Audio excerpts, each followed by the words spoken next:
Assalamualaikum warahmatullahi wabarakatuh. Waalaikumsalam warahmatullahi wabarakatuh. Anak-anak yang ibu cintai, selamat bertemu kembali. Kali ini kita akan mempelajari PAI dan Budi Pekerti dalam materi tentang sujud. Pernahkah kalian bersujud? Pernah. Ya, sebelum kita membahas lebih jauh, ibu akan mengabsen dulu kalian ya. Indah Hadir. ya. Muhammad Yusuf Bahtiar, Hadir, Bu. Muhammad Iqnan. Hadir. Terima kasih. Ya, meskipun dalam kondisi pandemi, kalian masih semangat dalam mengikuti pelajaran ini. Baik, tadi kita singgung tentang sujud. Ya, sekarang Yusuf Bahtiar, apa arti sujud? Sujud. Sujud syukur itu sujud yang dilakukan ketika kayak pas sholat itu, Bu, kayak tengkurap gitu, Bu, itu sujud. Luar biasa. Betul sekali. Sujud adalah bentuk penghambaan atau kepasrahan diri kita kepada Sang Khalik, yakni Allah. Allah disebut Khalik. Kita adalah sebagai makhluknya. Bolehkah kita bersujud terhadap sesama manusia? Boleh. Tidak. Kita hanya boleh bersujud kepada Allah Subhanahu wa taala. Adapun terhadap sesama manusia, kita hanya diperintahkan untuk saling menghormati. Dalam rangka apa sujud ini? Nah, di sini ada yang namanya sujud syukur, kaitannya dengan ucapan terima kasih kepada Allah Subhanahu wa taala. Muhammad Iqnan, biasanya apabila mendapatkan nikmat, kira-kira ucapan apa yang keluar dari mulut kita? Alhamdulillah. Betul, kalimat hamdalah, alhamdulillahirabbil alamin. Indah Nurniatun, apa arti alhamdulillahirabbil alamin? Bersyukur atas nikmat yang telah diberikan. Betul sekali. Segala puji bagi Allah, Tuhan semesta alam, ya.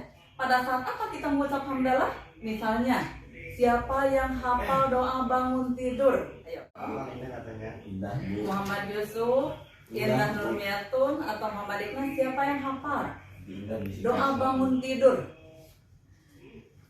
Baik, Ibu tutun ya. Alhamdulillahilladzi ahyana ba'dama amatana wa ilaihin nusyur. Alhamdulillah tadi artinya apa? Dengan segala puji. Segala puji bagi Allah. Alladzi ahyana, yang telah menghidupkan kita. Kita di sini dapat bergerak, bisa melihat, bisa berbicara, bisa melompat. Itu tandanya kita sedang hidup. Tapi ketika kita sedang tidur, diserupakan, diumpamakan kita sedang mati. Mengapa diumpamakan sedang mati? Pada saat tidur itu kita tidak merasakan apa-apa. Ayo, siapa yang pernah tidurnya sambil berjalan? Tidak ada. Siapa yang tidurnya sambil membuat pulau? Pulau Sulawesi, Pulau Kalimantan, gitu ya Pak? Ya, atau tidurnya misalnya kakinya malah menumpang ke perut orang lain. Nah, Bu. Kira-kira orang tersebut sadar tidak? Indah. Tidak. Makanya ba'dama amatana, setelah kita mati, karena memang orang tidur itu seumpama orang mati, tidak sadar, tidak merasakan apa-apa, gitu ya. Bahkan mungkin ada yang tidurnya mangap juga nggak akan tahu ya. Misalnya, ih kamu mah tidurnya mangap. Enggak, saya nggak pernah mangap. Coba-coba direkam, divideoin, dilihat benar, ker bunyi audionya ya. Kemudian terlihat mangap, tuh kan benar mangap gitu ya. Tuh ya, nggak sadar karena kita sedang mati ya. Wa ilaihin nusur, dan kepada Allah kita semua akan kembali. Jadi sekurang-kurangnya kalau kita mendapatkan anugerah nikmat, misalnya pada saat misalnya ulang tahun, dihadiahi motor sama ayahnya atau sama ibunya, kita sekurang-kurangnya wajib mengucap alhamdulillah, dan disunahkan melakukan sujud. Namanya sujud apa tadi? Sujud syukur ya. sujud berupa ungkapan terima kasih kepada Allah, ya. Siapa yang tahu ya apa dasar hukumnya sujud syukur? Hukumnya tadi apa sujud syukur itu? Sunnah.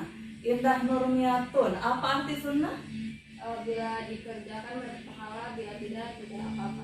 Betul sekali. Apabila dikerjakan mendapat pahala dan apabila ditinggal tidak mendapat apa-apa.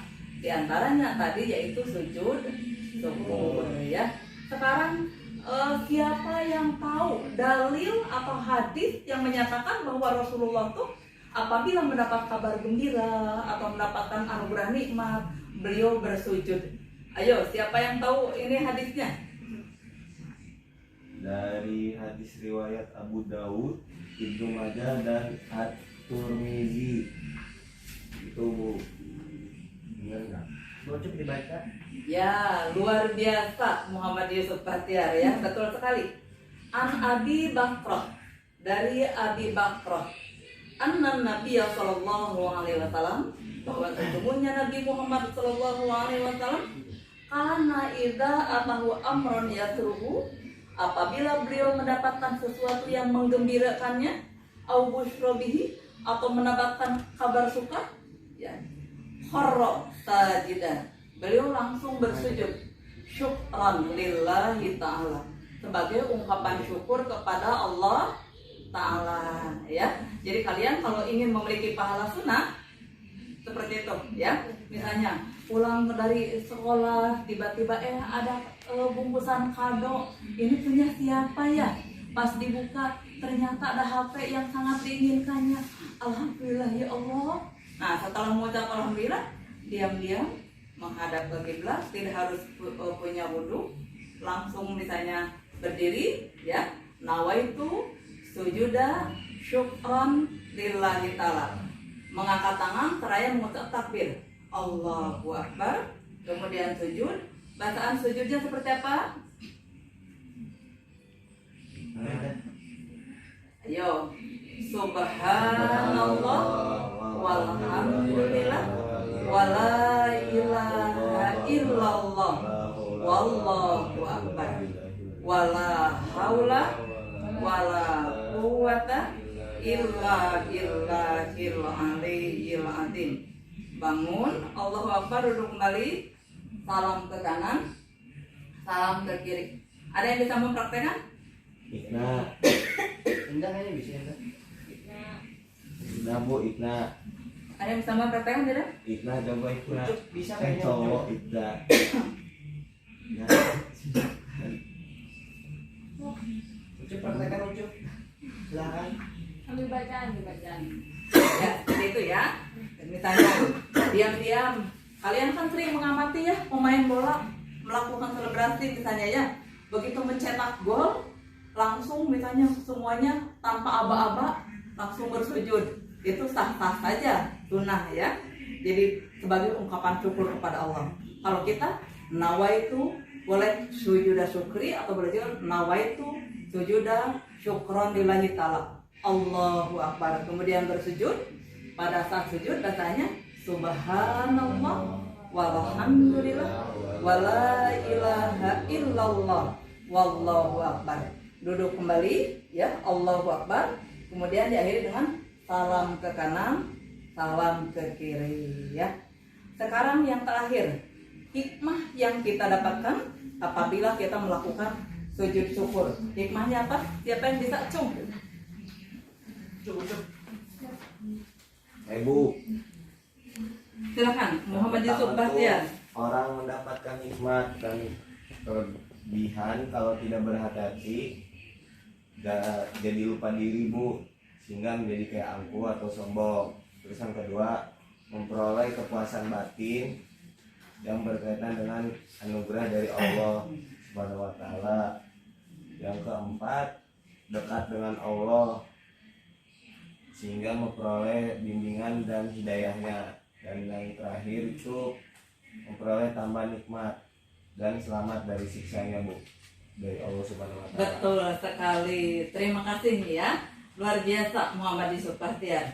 Yang pertama, hikmah yang didapatkan oleh orang yang senantiasa melaksanakan sujud syukur, yakni mendapatkan nikmat ya dan kelebihan. Kalau tidak berhati-hati dapat lupa diri atau misalnya sombong atau angkuh, makanya harus melakukan sujud syukur. Pada saat kita sujud, posisi kepala ada di mana? Bahwa Ada di bawah ya, dahi mencium ke alat ini ya, ke tempat sujud, hidung, kedua telapak tangan, kemudian ini lutut dan jari-jari kaki. Sekarang yang berada di atas apa?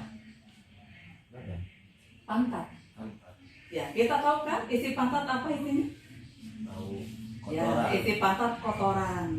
Sekarang kepala yang adanya di atas, biasa di atas, yang biasa sombong, terkadang kalau kita sombong gitu ya, jalannya seperti itu. Sekarang kita rendahkan, karena terkadang isi kepala itu jauh lebih kotor daripada isi pantat. Apalagi misalnya orang-orang yang senang melihat konten-konten yang misalnya tidak selayaknya dilihat, misalnya video porno, ya kotorannya ada di pantat jauh lebih lebih bersih daripada kotoran yang ada di kepala. Misalnya mikirnya, ya untuk nyolek orang lain, apa terjadinya pelecehan seksual, entah itu di angkutan umum atau di tempat-tempat lain, bisa jadi itu akibat dari mata, ya, dari pandangan melihat sesuatu yang tidak layak dilihat. Kemudian ingin coba-coba mempraktekkan, gimana ya kalau mempraktekkan? Mungkin kalian mohon maaf ya pernah mendengar begal payudara atau misalnya yang nyolek itu. Nah itu juga ya salah satu dampak dari itu. Makanya harus biar kepalanya di bawah. Yang kedua, memperoleh kekuatan batin. Betul sekali. Kalau kita misalnya bersyukur kepada Allah, pasti karena kita sudah menunaikan hak kita sebagai hamba, akan mendapatkan kekuasaan batin. Selanjutnya akan memperoleh tambahan nikmat dari Allah. Ya, kata Allah, la in syakartum la azidanakum wa la in kafartum inna adzabi lasadid. Apabila kalian bersyukur atas anugerah yang diberikan oleh Allah kepada kalian, la azidanakum, pasti akan aku tambah nikmat kepada kalian. Sebaliknya, wa la in kafartum, seandainya kalian kufur, inna adzabi lasadid. Ingatlah siksaku amat pedih. Anak-anakku sekalian, apakah sudah bisa dipahami materi sujud syukur ini? Sudah. Udah, Bu. Ya, terima kasih.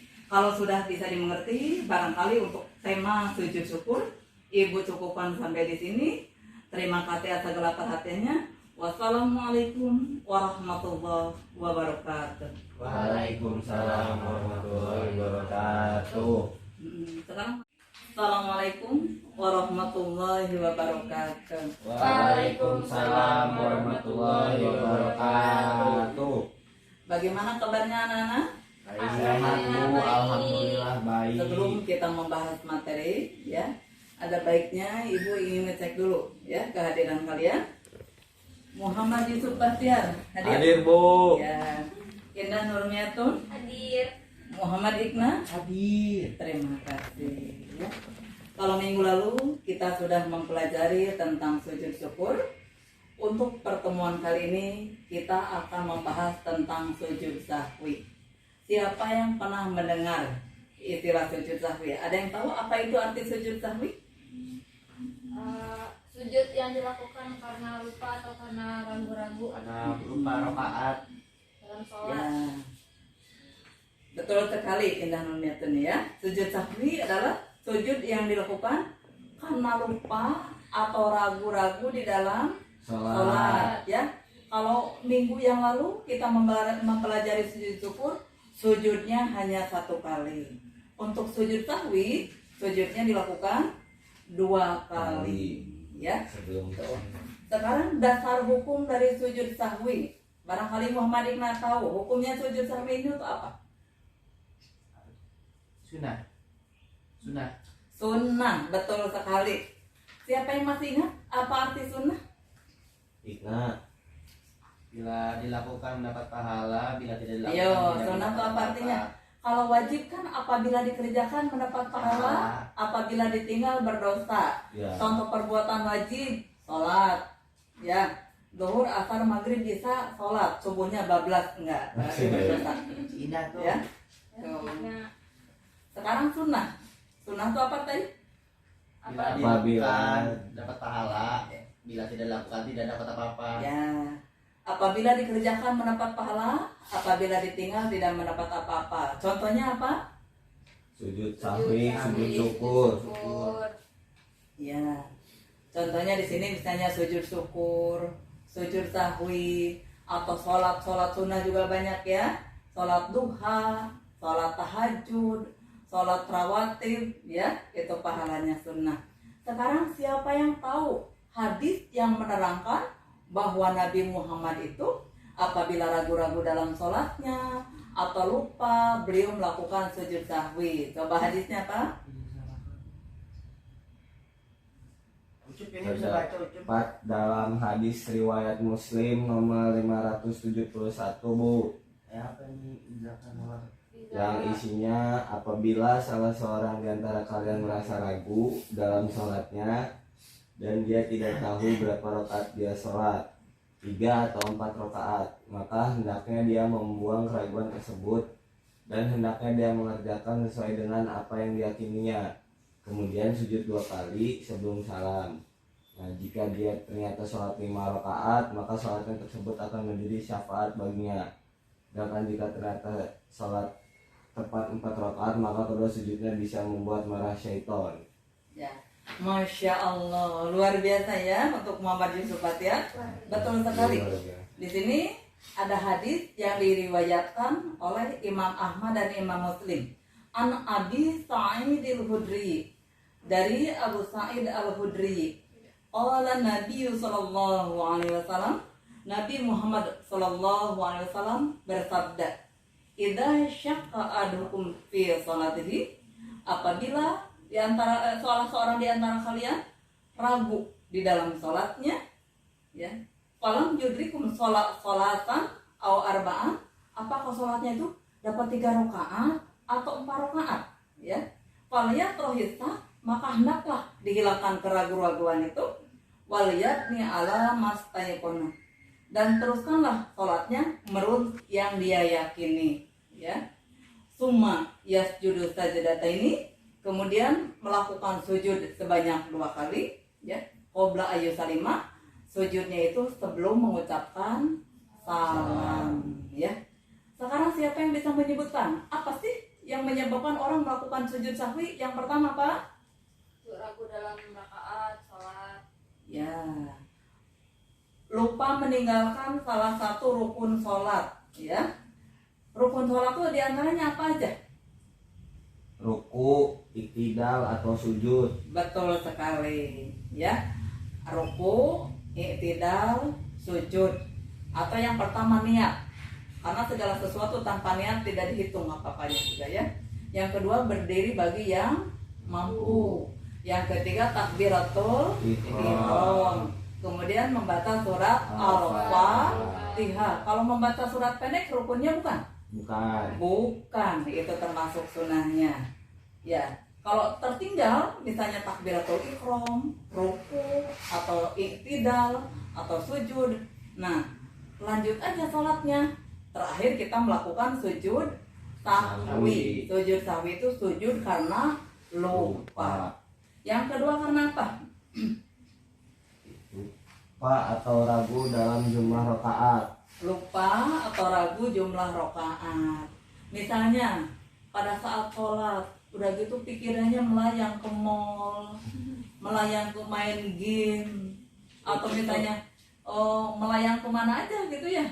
Jadi sholatnya tuh nggak khusyuk, dibawa ider-ideran kemana-mana gitu ya. Tuh akhirnya bingung setelah 2 rakaat. Oh, saya berdiri lagi ya, harusnya tadi itu tasyahud awal, ya. Apakah harus misalnya udah berdiri duduk lagi? Tidak, lanjut aja sholatnya. Nanti setelah tahiyat akhir sebelum salam lakukan sujud sahwi. Yang ketiga apa? Lupa membaca doa kunut. Betul, lupa membaca doa kunut bagi yang biasa membaca doa kunut. Yang keempat, lupa melakukan tasyahud awal atau lupa tasyahud awal. Harusnya sesudah rakaat kedua itu tasyahud awal, tahiyat awal. Ini enggak, ya karena itu tadi Karena digoda setan, ya, dibawa setan kemana-mana. Ada yang ke pasar, ada yang ke mall, ada yang di jalan raya, ada yang lagi pacaran gitu tuh ya. Akhirnya gitu, lupa. Udah gitu tuh saya tuh 3 rakaat, 2 rakaat. Nah akhirnya malah ini kalau lupa begitu, lanjut aja sholatnya. Nanti ditambal atau diganti dengan sujud sahwi ya. Yang kelimanya, kelebihan atau kekurangan kelebihan atau kekurangan dalam jumlah rakaat. Mungkin pada saat sholat asar ada kalanya kita melaksanakan 5 rakaat, ada kalanya melaksanakan 3 rakaat, ada kalanya lebih, ada kalanya kurang. Karena manusia itu al-insanu mahalul khoto'i wa nisyan. Manusia itu tempatnya salah dan lupa, ya. Jadi karena kita manusia, terkadang terkena bisikan setan, terkadang dibimbing malaikat, ya. Mana yang diikuti? Pada saat mengikuti bimbingan malaikat, pasti lebih cenderung ke arah yang benar. Tapi pada saat mengikuti bisikan setan, pasti cenderung ke salah, gitu ya. Gitu. Baik. Sekarang tata cara sujud sahwi. Seperti apa sih tata caranya sujud sahwi? Ikna Bu pernah lakuin. Itu kemarin cuma Ayo bersama-sama membaca tasawuf akhir, tahiyat akhir. itu kemarin datang setelah ke masjid. At-tahiyatul mubarakatus sholawatut thayyibatu lillah. Assalamu alaika ayyuhan nabiyyul rahmatullahi wa barakatuh. Assalamu alaina wa ala ibadillahi sholihin. Asyhadu an la ilaha illallah wa asyhadu anna muhammadar rasulullah.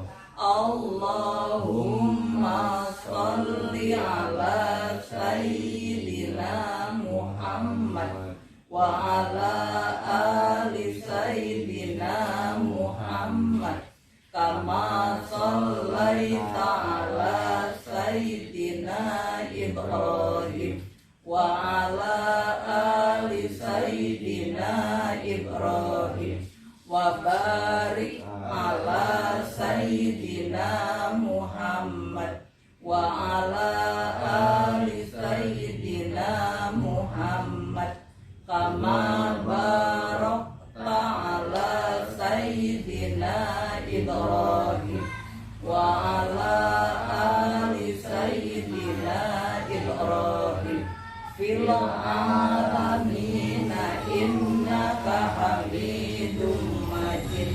Masih tetap dalam kondisi seperti ini, tahiyat akhir, kemudian berniat nawaitu sujuda lisyahwi sunnata lillahi ta'ala. Allahu akbar. Kemudian sujud, bacanya apa? Subhana man la yanamu wa la yasfu. Bangun, Allahu akbar, duduk sejenak, ya. Sesudah itu sujud lagi. Allahu akbar, subhana man la yanamu wa la yasfu. Bangun lagi, salam ke kanan, assalamualaikum warahmatullahi wabarakatuh, salam ke kiri, selesai. Sudah. Yang tadi lupa, yang ragu, yang apa sudah terhapus karena sudah ditambal dengan sujud sahwi, ya. Tuh. Ini mengenai sujud sahwi ini sudah paham anak-anak materinya? Paham. Ya, bagus. Sekarang apa hikmah yang didapatkan apabila kita melakukan sujud sahwi? Orang lain juga bisa luput dari salah Bu. Betul sekali. Kita tahu sebagaimana hadis yang tadi, al-insanu mahalul khoto'i wa nisyan. Jadi manusia itu tempatnya salah dan lupa. Makanya jangan sombong. Kalau kita salah terus bukan setan, kalau kita benar terus juga kita bukan malaikat. Makanya di sini apabila kita lupa, kita disunahkan untuk melakukan sujud sahwi. Anak-anakku sekalian, untuk hari ini ya, pertemuan kali ini Ibu cukupkan sampai di sini. Mudah-mudahan kalian sudah memahami tentang materi sujud sahwi. Terima kasih. Wassalamualaikum warahmatullahi wabarakatuh. Waalaikumsalam warahmatullahi wabarakatuh. Assalamualaikum warahmatullahi wabarakatuh. Waalaikumsalam warahmatullahi wabarakatuh. Anak-anak sekalian, selamat bertemu kembali. Setelah 2 minggu yang lalu kita mempelajari tentang sujud syukur dan sujud sahwi. Sekarang satu lagi. Mungkin kalian ada yang pernah dengar tentang sujud tilawah. Ya. Sebelum menginjak ke materi sujud tilawah, ada baiknya Ibu ngabsen dulu. Ya. Muhammad Yusuf Fatia, Hadir Bu. Indah Nurmiatul, Hadir. Muhammad Iqna. Hadir. Terima kasih. Alhamdulillah kalian masih semangat ya mengikuti pelajaran ini. Baik, coba sekarang Ibu ingin mengulang yang waktu itu ya. Siapa yang masih ingat sujud syukur itu apa artinya? Sujud yang dilakukan ketika kita mendapat kenikmatan dari Allah SWT. Sujud yang dilakukan karena berterima kasih kepada Allah. Bisa jadi karena mendapat anugerah nikmat atau karena terhindar dari musibah. Siapa yang masih ingat apa arti sujud sahwi? Nah,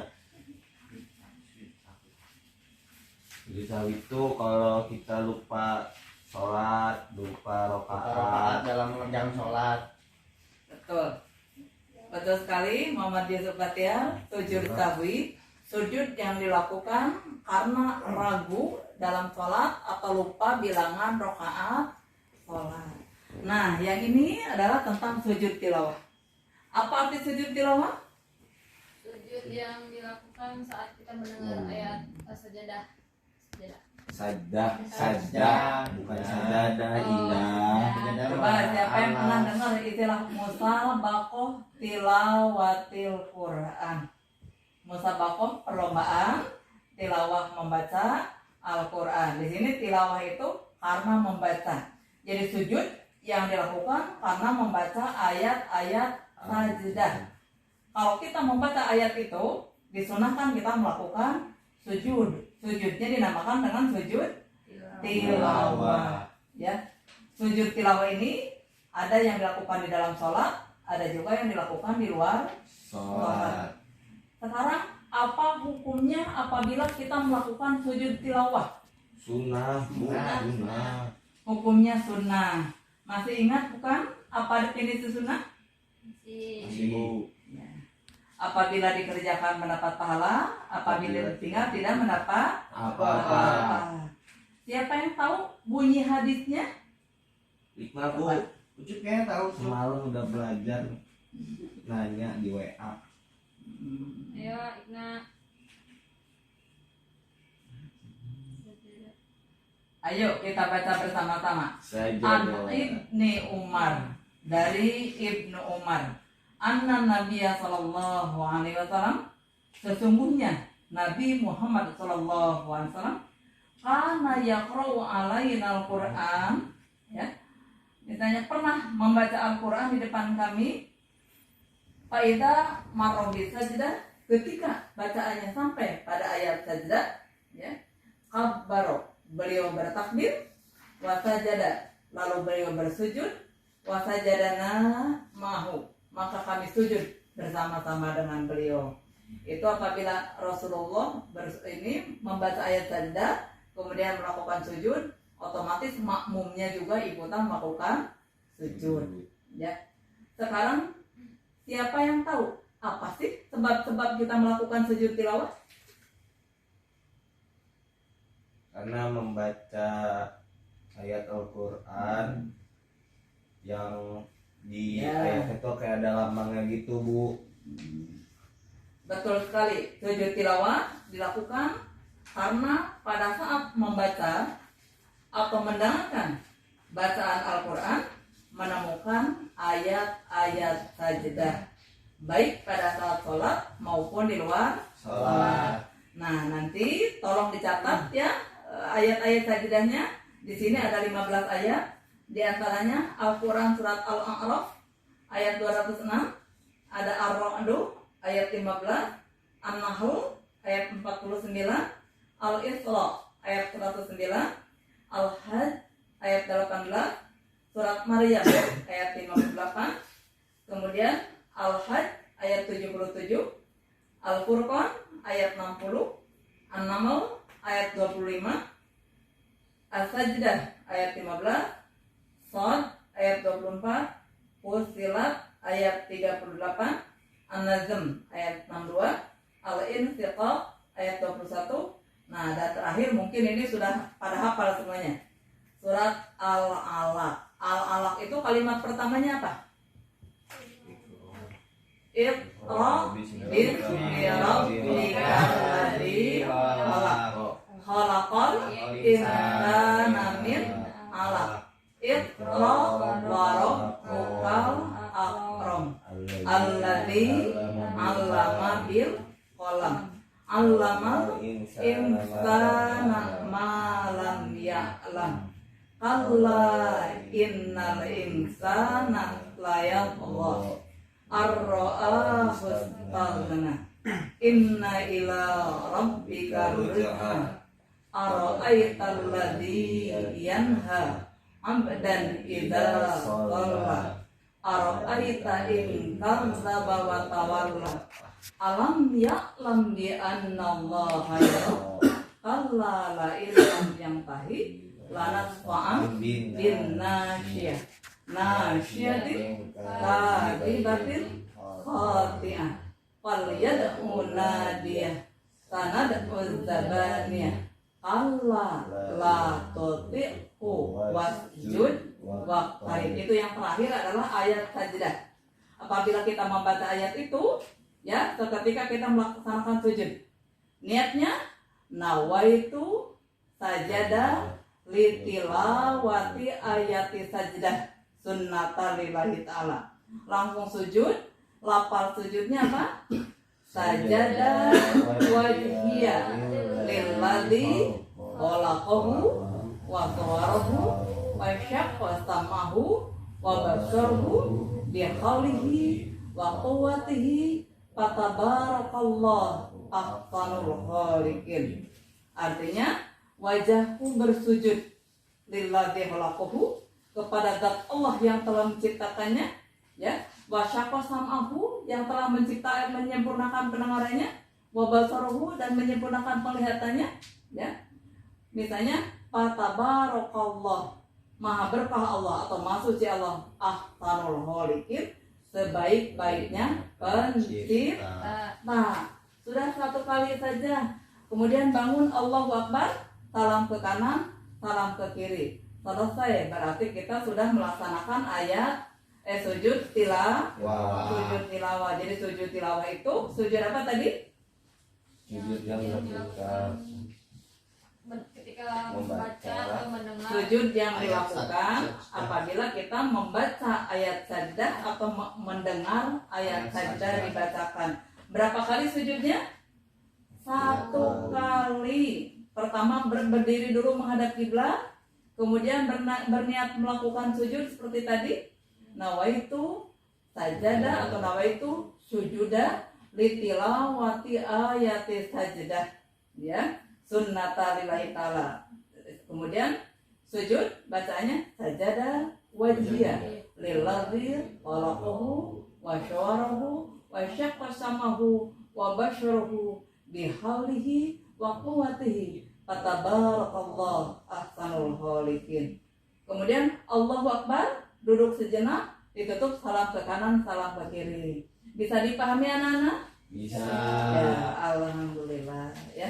Tuh. Kemudian hikmah melakukan sujud tilawah. Apa sih hikmahnya?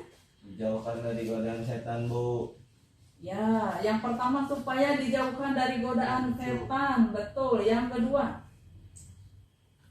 lebih menghayati bacaan dan makna dari Al-Quran. supaya lebih menghayati bacaan dan makna Al-Quran yang dibaca. Yang ketiga, mendekatkan diri kepada Allah. untuk mendekatkan diri kepada Allah. Allah. Ya, bisa dipahami kira-kira tentang masalah sujud tilawah? Bisa, Bu. Kalau sudah dipahami, barangkali untuk materi sujud tilawah Ibu cukupkan sampai di sini ya. Jadi kalian sudah tahu ada yang namanya sujud syukur, sujud sahwi, dan sujud tilawah. Mudah-mudahan tidak sekedar tahu, tidak sekedar paham, tapi kalian juga bisa mengamalkannya ya. Untuk kali ini Ibu cukupkan sampai di sini ya. Billahi taufiq wal hidayah. Wassalamualaikum warahmatullahi wabarakatuh. Waalaikumsalam warahmatullahi wabarakatuh. Ya udah, sholat kan mau beli apa?